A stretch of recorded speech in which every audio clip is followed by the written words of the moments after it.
Thank you.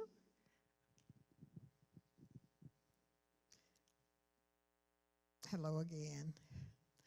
I would like to introduce you to Lily Marceline.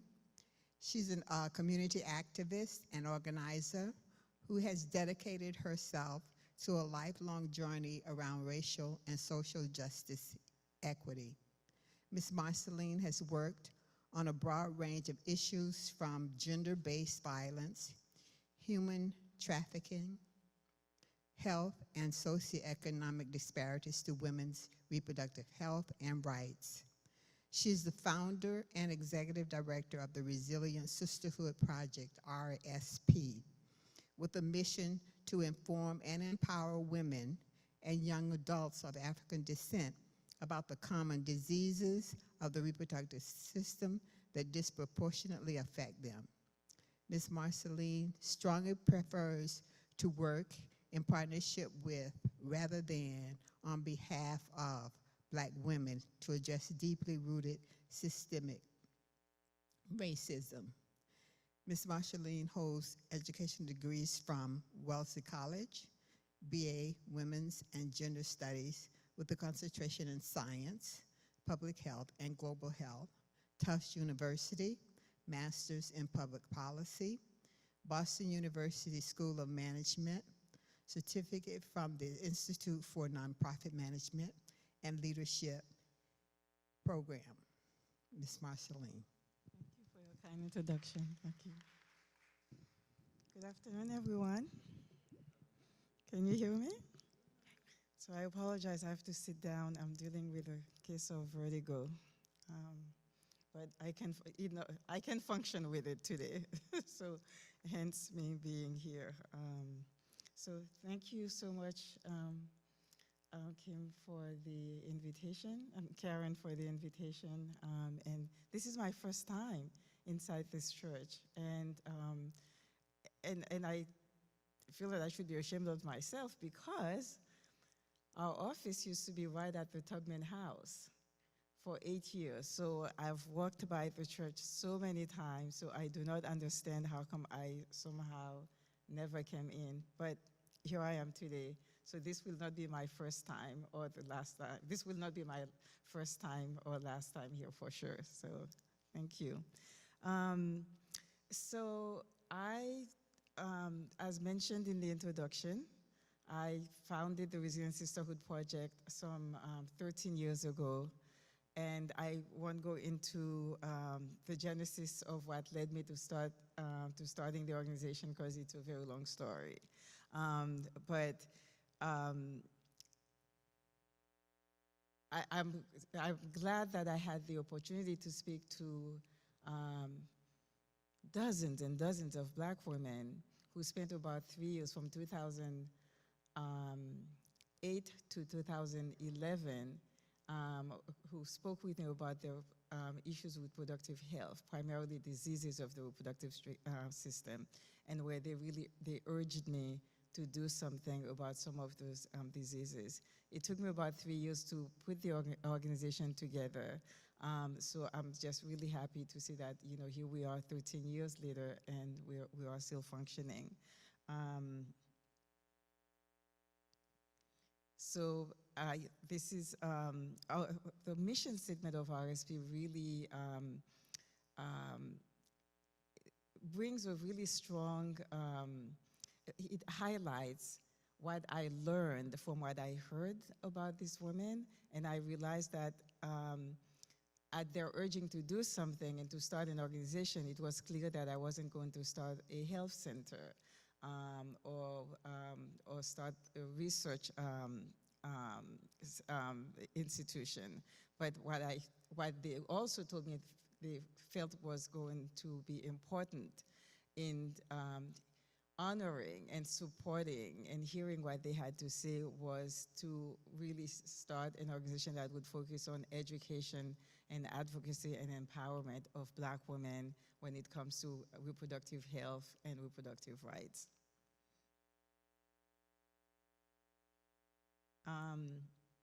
And of course, we hear the terms of reproductive health, reproductive rights, reproductive justice from different places. So I just wanted to provide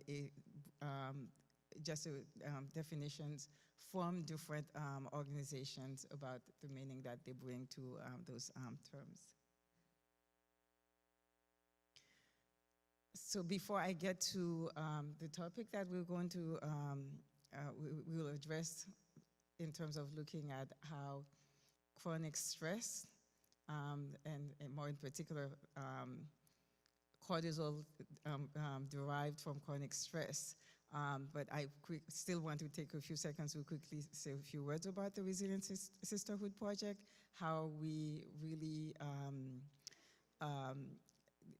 how we exist as a woman-led organization, as a Black woman-led organization. From our inception, my hope was for us to have vision and goals where, first and foremost, as the women who spoke with me told me that they want to be informed. They wanted to be informed. They wish that they were informed about the health issues that they were facing. And so to being informed, I felt that was important to always create different, bringing cohorts, bringing other women along the way, at every step of what we need to do to organize women, so just to give us a chance to hear and to listen and to affirm some of the issues that we are facing with. No matter how big or small an organization is, you can't really function by yourself. You really need to forge alliances. And especially for nonprofits where resources can be really limited. So forming alliances are really important. But even for well-resourced organizations, I don't believe that no institutions or organizations should feel that they are the be-all or end-all in terms of anything that they might want to be addressing.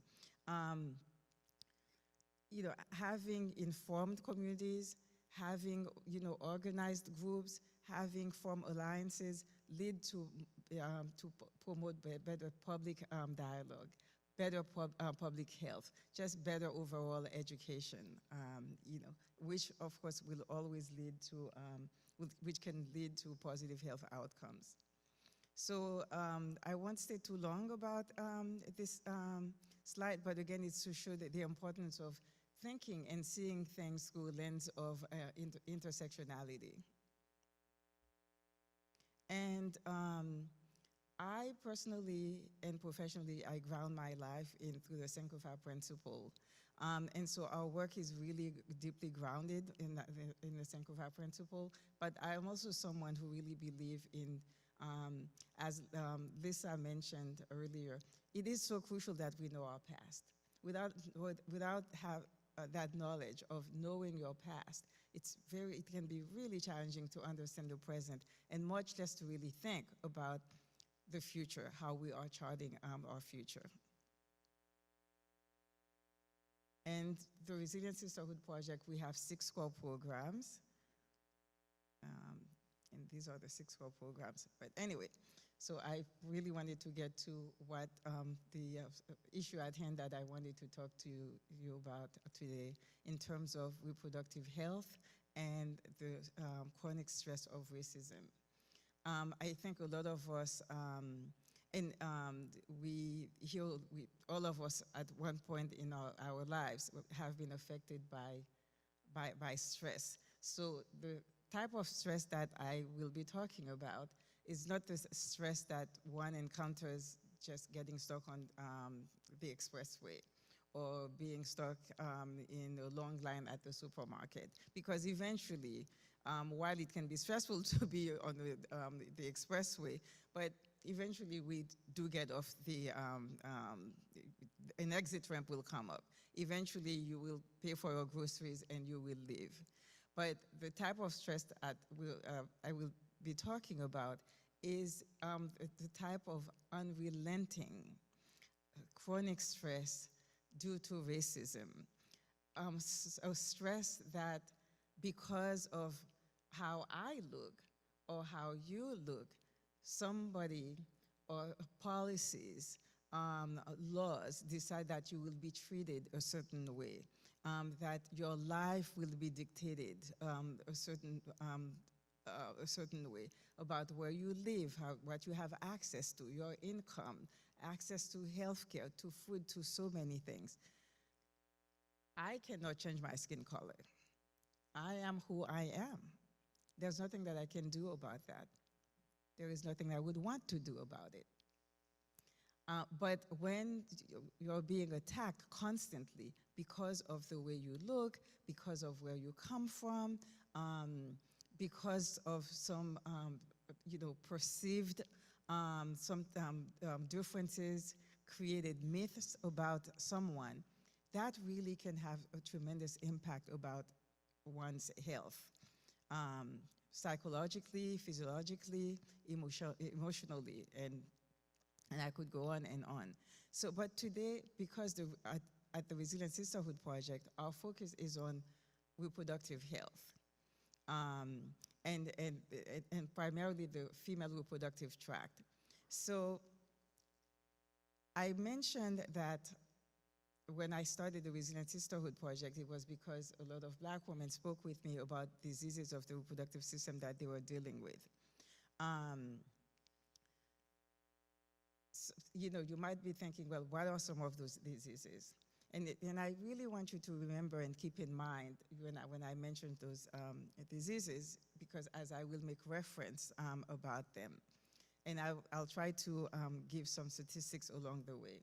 So, Black women, and I believe either Michelle or perhaps Lisa may have also mentioned that, 70 to 80% of Black women have clinically recognized fibroids.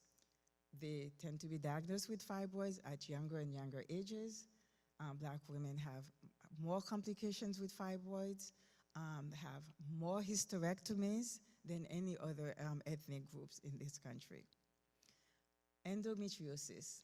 While Black women are not disproportionately affected by endometriosis, but they do have a high rate of endometriosis. In fact, many Black women with fibroids tend to have endometriosis.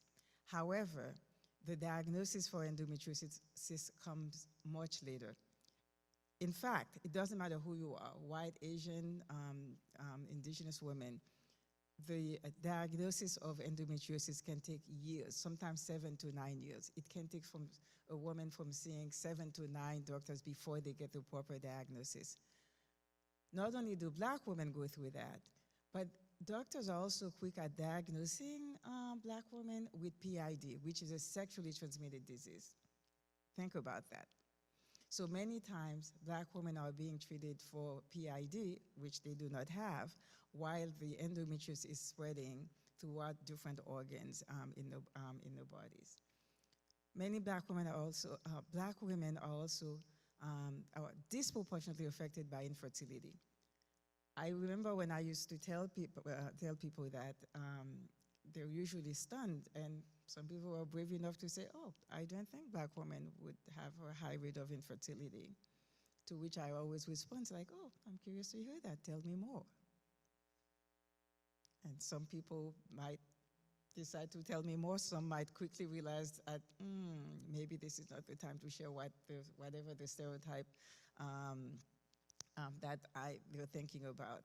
But usually that reaction is around Black women being labeled as welfare queens, having babies by the dozens, as being fertile myrtle. But unfortunately, Black women have a higher rate of infertility, and that rate is steadily increasing. Then breast cancer. Again, if Michelle mentioned that Black women do not have,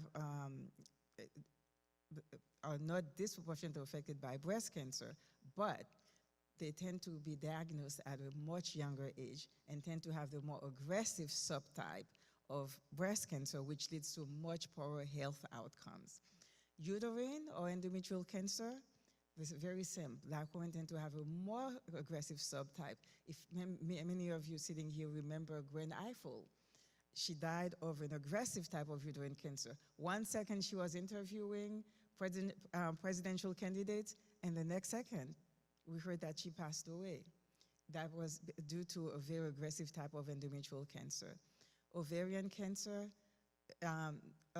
again, Black women tend to get diagnosed at a very late stage of ovarian cancer with very poor health outcomes, and not a disease, but early puberty is also our health issues that, are issues that affect little Black girls, where you have 6, 7, 8-year-olds who start going through early puberty, and you also have precocious puberty with little Black girls at as young as 5 or 6 years old, starting to have their period. Maternal health, being pregnant is not a disease. However, we know, again, you hear about all those dire statistics around maternal health. We know there can be severe complications before pregnancy, during, and after. Now, how does stress play a role into many of those diseases? Does anyone want to, how do you think that stress can impact those diseases, affect these illnesses that I mentioned?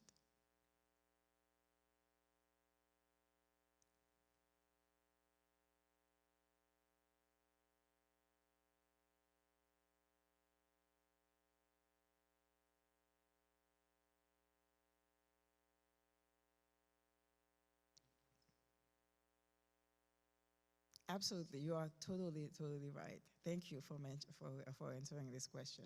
So we're going to talk about cortisol.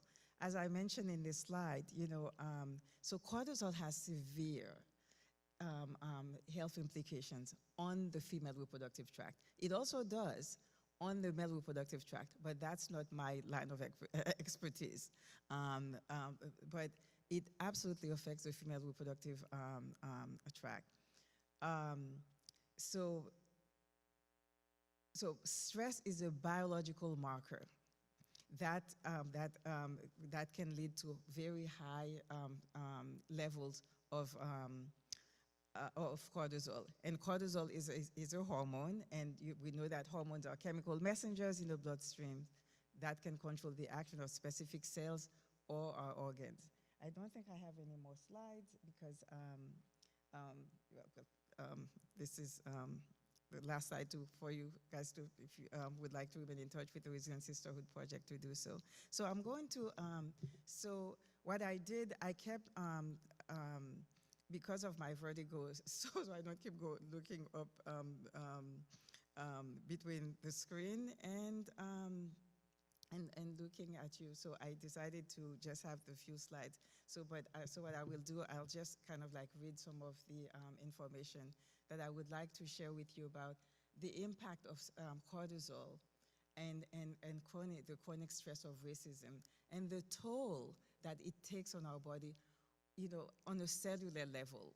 So we know that historically, the Black bodies have been subjected to centuries of unspeakable harm, trauma, weathering, which has led to severe physiological, epigenetic. So if some of you went to Michelle's presentation, you may have heard her talking about the telomere. And we know that we've experienced trauma, psychological trauma, physiological trauma, which have led to severe health complications. Chronic stress will, leads to a lot of reproductive health issues. In general, for many of you sitting here, we know that when people talk about reproductive health, it is typically discussed in the vacuum of fertility, right? It's almost around like childbearing. That's when society really, when they're not trying to control our reproductive health and rights. But if any conversation is to be had, it's always around, fertility versus infertility. Always, always in the context of childbearing. In our work here at RSP, we believe that the focus should be on the entire reproductive health and the endocrine system, and as well across a life course. For today, again, we're going to talk on the pernicious aspect of chronic stress, and how it can impact, Black women's reproductive health just throughout her life course. Cortisol is a hormone. It's a steroid hormone that is made in the adrenal gland. And a lot of time, I have to remind myself, where is the adrenal gland? Do we know where our adrenal glands are? Who knows?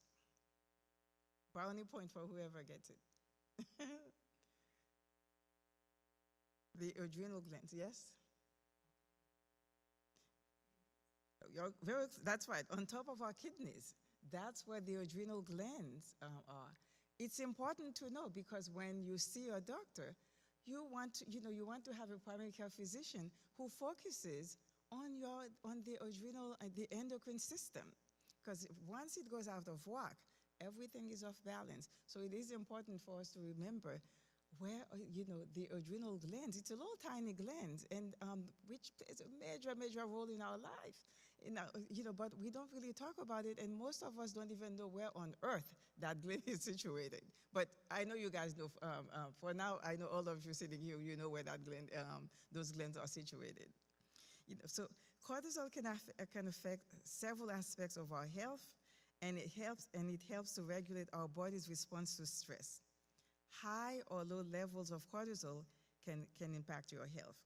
For example, if it's too hot, if you feel too hot, the body sweats to cool off. Too cold, the body will shiver to warm itself back up. So this theory also applies to other psychological features, such as blood pressure, high blood sugar, or diabetes. This process detecting a change in returning the body to some baseline. And this process is called homeostasis. You often hear doctors or maybe healthcare practitioners talking about the body's homeostasis. A Greek word, so it's two words.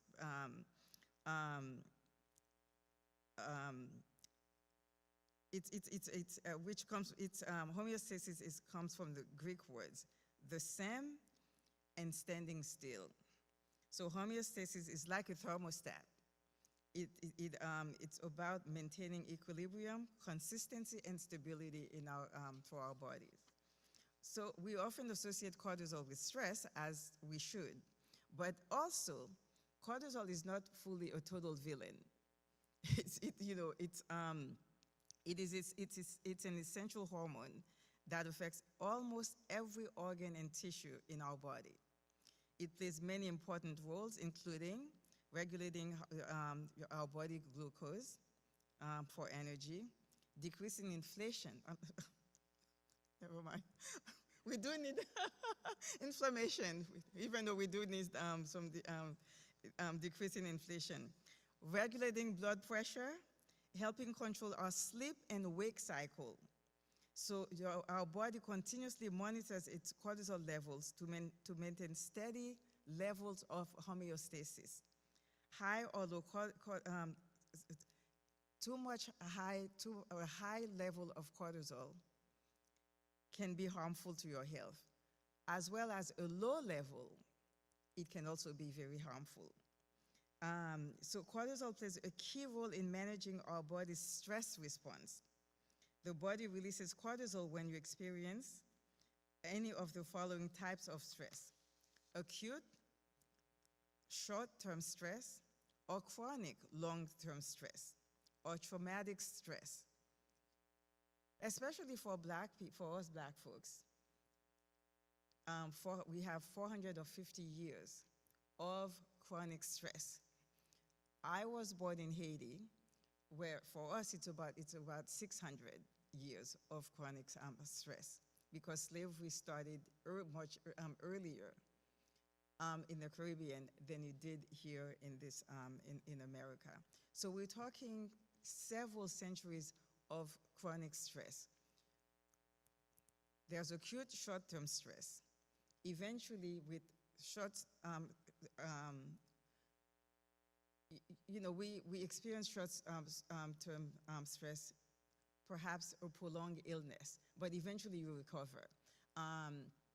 Losing your job, breaking up in a relationships, all those moments all those things can be extremely stressful. But eventually, most people recover. But chronic stress, due to racism, that's a whole different ballgame. It is really hard, unless, my presentation is not about on racism. I think Lisa addressed a lot of those things. And we know that racism is extremely layered. It is so pernicious, it is so complicated. So that's not what I want to talk about, but I want to talk about a byproduct of chronic stress of racism, which brings, and the illness that it brings in the lives of those who are affected day to day. So regulating the body's stress response is really, really important. During time of stress, the body can release cortisol for fight or flight. Right now, we're sitting here, if suddenly from the Franklin Park Zoo, a tiger is let loose and this tiger finds its way right inside this church, all of us, will have, stress response that's going to say, we either freeze or we run, or maybe some of us there might be a stress response that says that, take on that tiger. You might be able to fight it off. But one way or the other, there's going to be a response. But more than likely, perhaps by the time we have to maybe say that we need to confront that tiger, more than likely, somebody will come and take the tiger away, and then we can all breathe a sigh of relief. And that's how it should be. A moment of stressful occasion happened, and it's quickly dealt with, and you're back to the homeostasis. But what happened when if somehow the body is receiving messages of that there's a tiger chasing us inside this church, day in and day out, and there's no one coming to take this tiger away? So that's what happened with this chronic stress of racism. The body keeps receiving messages that it's under attack constantly. So therefore, it's producing cortisol constantly.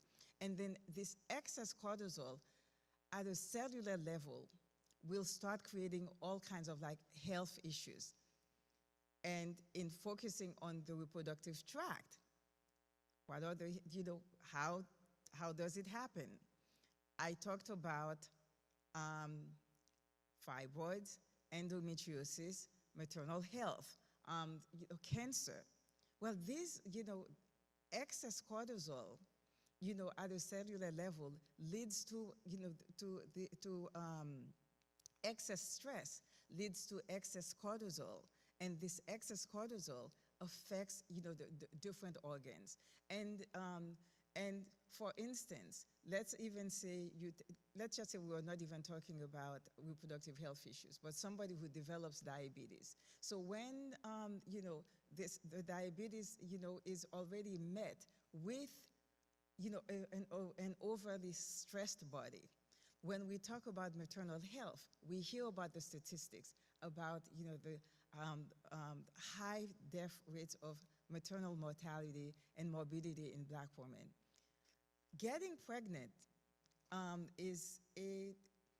can be quite shocking to the body. The body goes under a lot of stress to carry a pregnancy through. And imagine when a pregnancy meets a womb, a body that's already very, very stressed.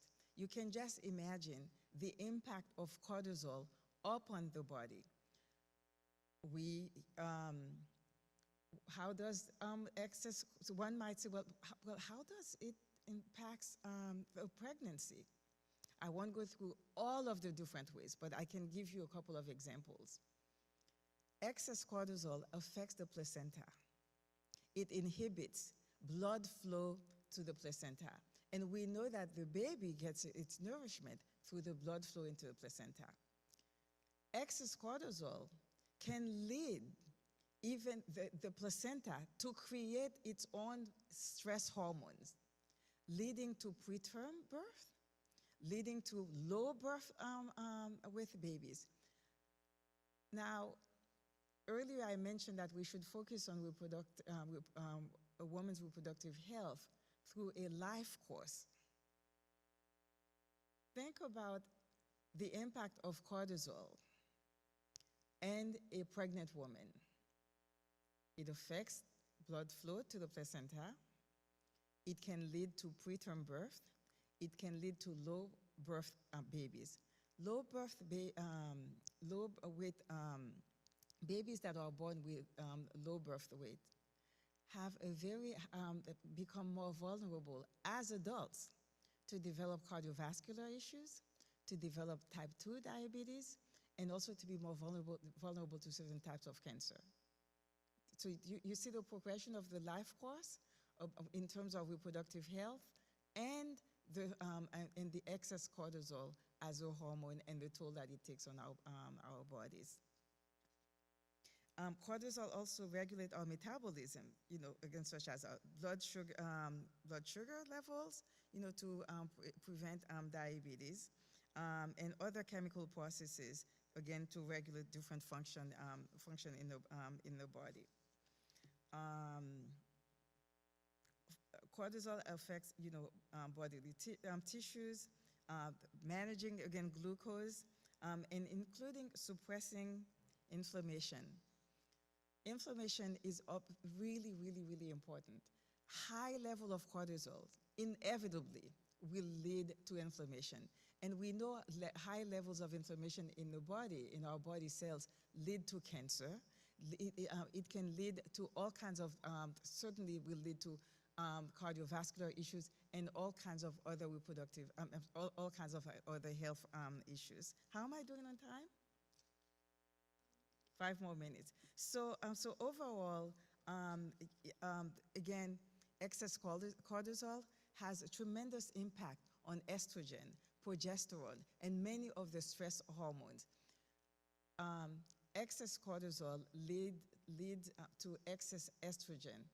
Excess estrogen, certainly if you have fibroids, endometriosis, PCOS, breast cancer, all this excess cortisol leading to the excess estrogen will lead to more complications with all of those reproductive health issues. So that's why at the Resilient Sisterhood Project, when we talk about reproductive health and those diseases, we go way beyond just those diseases to really look at chronic stress, weathering, just like we talk about environmental issues, where we talk about food justice, because all of those things are really, really important about maintaining healthy reproductive health.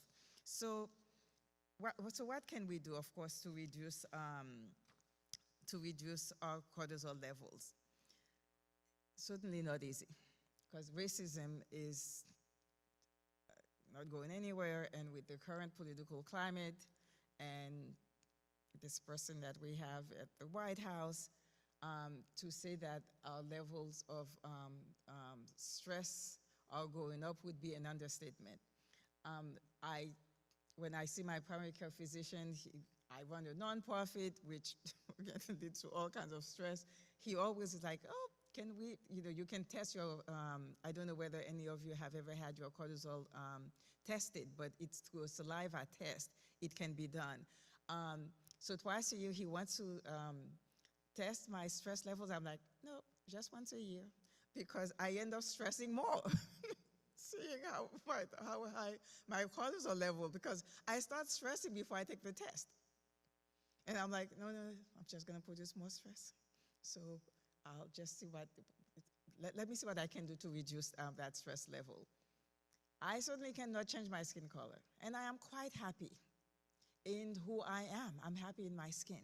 I am happy with, from where I was born. I'm happy with myself. I am at peace with myself. I cannot change that.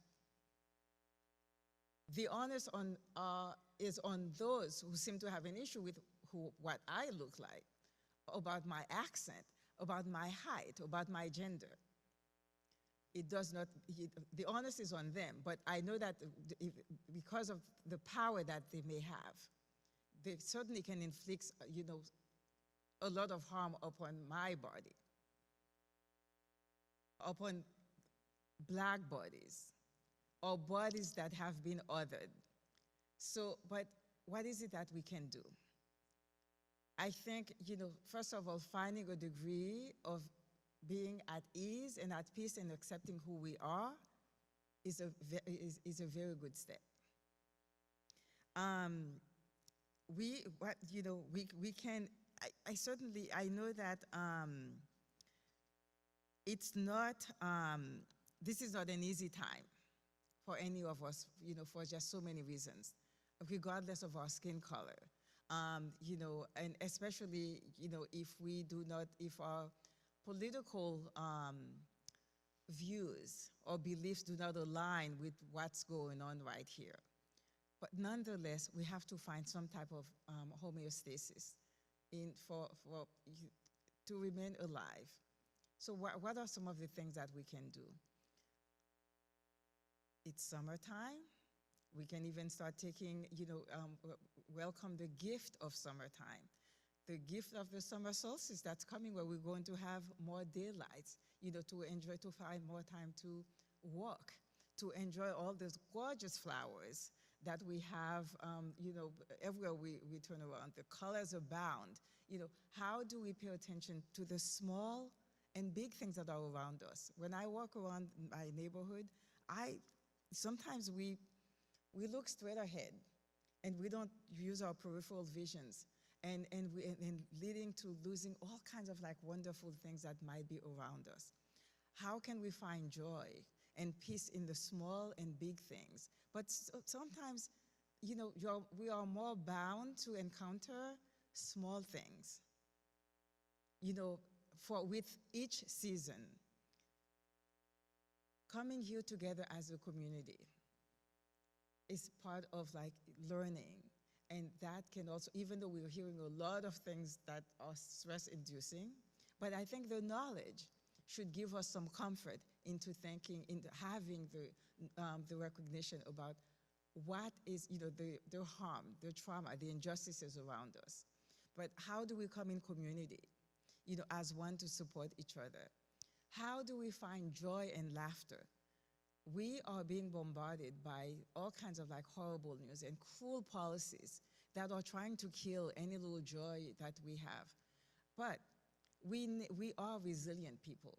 We can find resilience, and that's part of the of the resistance. We need to have counterpoints to the cruelties, that are making us sick on so many levels, whether it's through family, through the food that we eat, through going out to a concert, just to breathe at every chance that we have. Laughter, whether it's with our friends, to watching television, whatever, anything that can bring a good belly laugh per day is like taking a really good supplement. The type of food that we eat, the exercise that we do, the types of books that we read, there isn't one formula. There can be an exhaustive list of the things that we need to do. But minimizing, mitigating, the chronic stress that are coming left and right our way is really crucial to have more or less a healthy body, to keep our body through the homeostasis, because we can't, the brain is, when it's hearing and seeing all of the things that are happening, constantly thinks that I have a tiger that's chasing me, and that tiger wants to make me its lunch or dinner. So how do we try to appease and send a different message to our brain to we say that it's not really a tiger. It's not a tiger. But while we can say that to our brain, but the action that we take, that's what can send the message to our brain to say that you're not being chased by a tiger. So thank you for listening, and